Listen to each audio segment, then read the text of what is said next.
Nah, tahun 2004 saja ada konferensi tentang neuroplasticity, bahwa otak itu sebenarnya tidak bersifat tetap.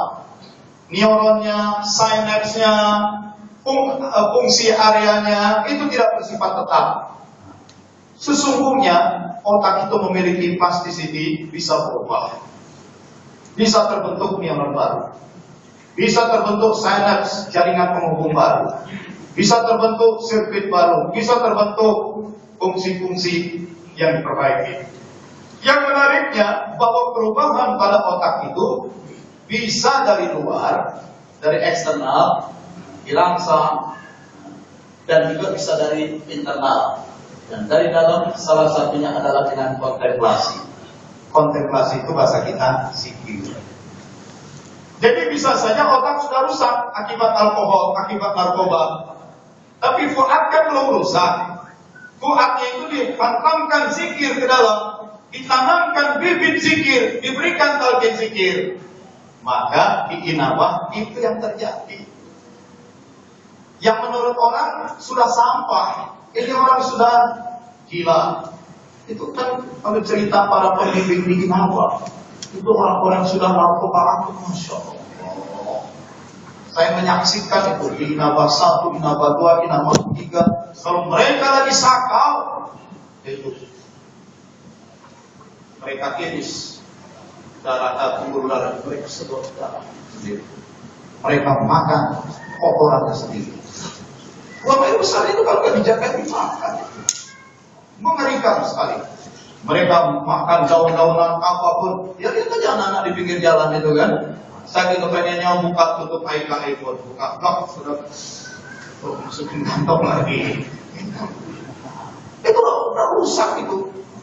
Tetapi masuk inabah tidak dikasih suntik kan, tidak dikasih kapsul, tidak dikasih obat apa, yang diberesin dari dalam.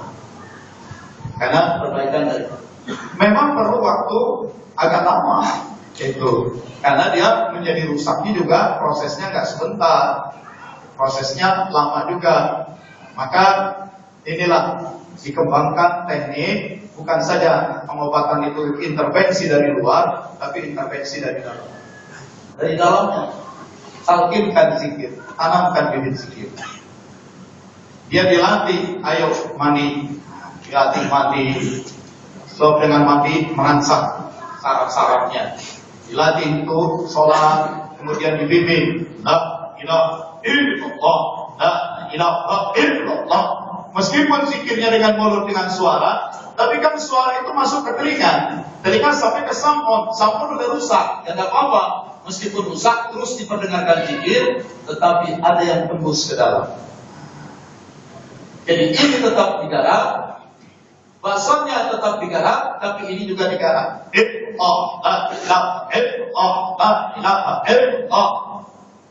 Maka penderita-penderita narkoba, penderita alkohol, addiction, ya, minuman keras, pornografi, dan segala macam, itu bisa terpulihkan kembali. Satu catatan lagi, yang bisa merusak pendengaran basar, itu bukan saja hantaman keras secara fisik, bukan saja racun-racun kimia yang masuk ke dalam berupa alkohol dan narkoba, tetapi ada yang tidak secara fisik tapi bisa merusak, dan itu sudah terbukti. Apa itu? Semua gambar-gambar porno itu pun ternyata menimbulkan gangguan dan perubahan pada otak. Profesor Dr. Mark Kastelman itu dalam lokakarya sudah lama, kalau nggak salah tahun 2008 itu. Kami ikut lokakaryanya selama 5 hari. Itu tunjukkan orang yang pakai helm naik sepeda motor, blok tabrakan begitu. Kemudian di ronsen pakai MRI, kelihatan bagian otak mana, sel-sel otak mana yang rusak. Nanti luka luarnya, darahnya dihentikan, kulit yang robek bisa rapat lagi, bagian luarnya beres.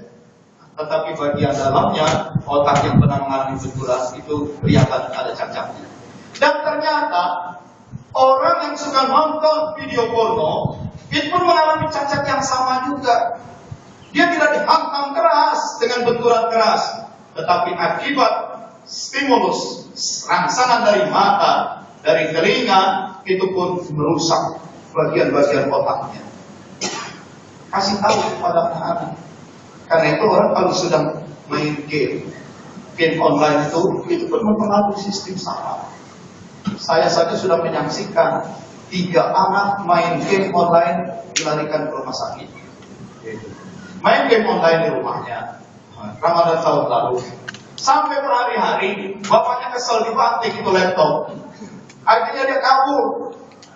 Dia main di warnet 3 hari 3 malam main game online, atau blok jatuh, pingsan, dilarikan ke rumah sakit, dehidrasi, kekurangan cairan, karena selama main dia nggak minum-minum. Kemudian ada gejala tipes, karena sistem imunnya melemah, sehingga bakteri tipesnya itu aktif, dan segala macam. Itu pornografi juga merusak sel-sel otak. Dan kalau sudah rusak sel otak, sama dengan alkohol, dia ketagihan. Karena itu sekarang mengerikan kasus-kasusnya. Remaja-remaja dengan mudah melakukan pemerkosaan anak-anak sekolah. Nah, itu yang seperti itu harus banyak dilatih zikir lagi. Jadi diberesin lagi luarnya, aspek fisiknya, juga aspek batinnya. Diinapkan. Silakan yang lain. Ya.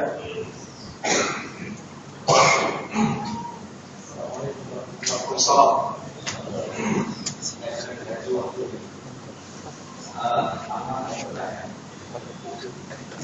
Bagaimana menyikapi fenomena cincin yang terjadi di jalan-jalan, karena itu akan jalan di seluruh lintas. Banyak sekali, bahkan itu orang-orang muslim sendiri saat ini mungkin mereka tidak main perempuan, mereka tidak maksiat. Tapi cincin ini menjadi fenomena yang membuat mereka begitu dibahas dan mereka tidak melakukan sholat. Mereka asik lebih cincin itu dari mereka menengah sampai ke atas. Akhirnya apa? Cincin ini menjadi mainan-mainan. Bahkan ada yang mengatakan bahwa cincin ini berkekuatan bagi dirinya.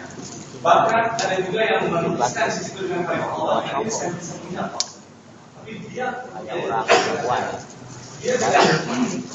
tidak bahkan hari ini saya sebagai bagian dari mengajak sama ayo belajar berpikir tapi bersihkan atau dengan mereka yang mampu, dengan mereka yang mampu, dengan mereka yang bermanfaat dengan bangsa, dengan mereka yang bermanfaat dengan mereka yang bermanfaat. Tapi mengapa susah sekali menjadi berpikir? Karena apa? Karena saya sudah BBM, saya sudah mengajak. Tapi saya pakai bagian dari proses yang baru belajar bersama sekarang. Cincin itu terjadi di kalangan komunis. Cincinnya cincin apa? Dari apa? Cincinnya dari batu. Yang sekarang lagi Jangan saya ada kurang tahu.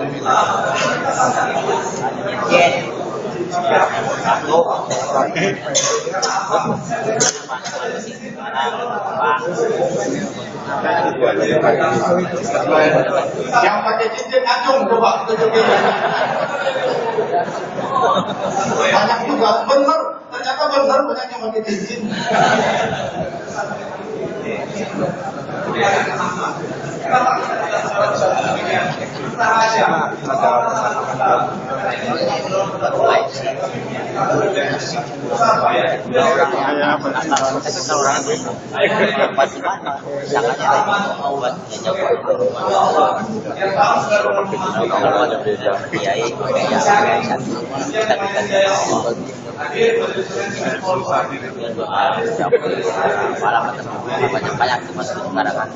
Cuma dari orang berangkat. Bagaimana kita sebagai ikhwan orang yang menontonnya, yang mereka pada saat mereka hadir di majelis taklim mendengar beberapa kajian di mana kajian ini di dalamnya ada kajian syirik. kemarin baru dengar bahwa nanti dari migran Iran yang pribadi ada pelabuhan Samarinda, Kalimantan Timur, mereka siap masuk nanti majelis-majelis alim yang ada di Jakarta. Katakanlah majelis sudah katakanlah majelis di beberapa masjid di BI, di Sipang. Saya tidak tahu ada kajian-kajian sekali di dalamnya. Jadi di sini kayak bagaimana kan sebagai imam yang dimana itu tingginya ustaz-ustaz itu dengan ilmunya, begitu mereka pula bahwasannya lulusan ini, tapi bagaimana seperti ini kadang-kadang dibikin akhirnya apa? Mereka bingung kemana arah perjalanan Ahlus Sunnah wal Jamaah itu, dan bagaimana sudah ini agar bisa istiqomah lurus, agar mengakui, kemudian menunjukkan kebingungannya yang sedikit pertama, kemudian benar-benar menunjukkan sunnah dari Rasulullah SAW dan juga mau Terima kasih. Assalamualaikum warahmatullahi